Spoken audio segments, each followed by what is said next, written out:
উক্তির পর্বে আজ আরও 10টি পণ্ডিত চাণক্যের উক্তি জানব। ভিডিওটি শুরু করার আগে চ্যানেলটি সাবস্ক্রাইব করুন।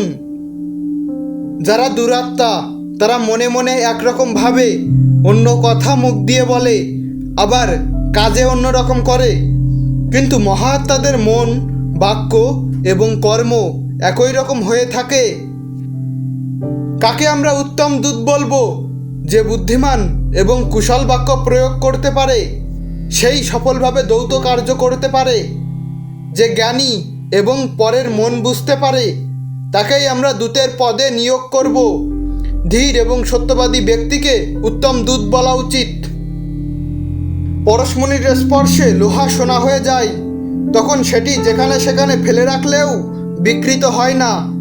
এইভাবে যখন কোনো কল্যাণকারী ব্যক্তি জ্ঞানের প্রভাবে নির্মলত্ব প্রাপ্ত হন, তখন তিনি আর পাপচারী হবেন না।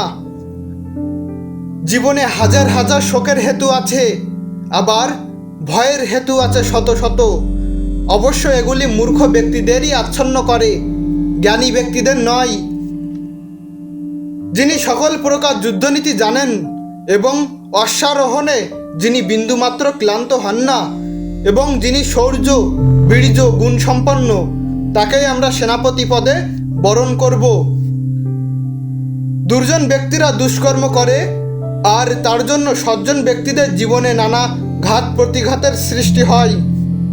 রাবণ সীতাহরণ করেছিলেন বলে মহাসমুদ্রকে সেতুবন্ধনে বন্দী হতে হয়েছিল।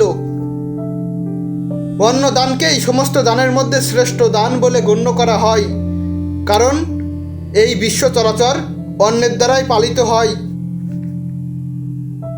নদীর তীরে স্থির বৃক্ষ, পরের হস্তগত ধন এবং স্ত্রীলোকের গোচরীভূত কর্ম, এ সবই বিফল হয়। নারকেলের ভেতর যেমন জলের আগমন ঘটে, তেমনভাবেই লক্ষ্মী আসেন, আবার কীটের দ্বারা ভক্ষিত হওয়া বেলের মতো তিনি চলে যান।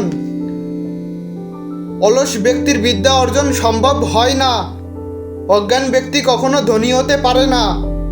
নির্ধন ব্যক্তির বন্ধু জোটে না। বন্ধুহীন ব্যক্তির মনের ভেতর কোনো সুখ নেই। ধন্যবাদ।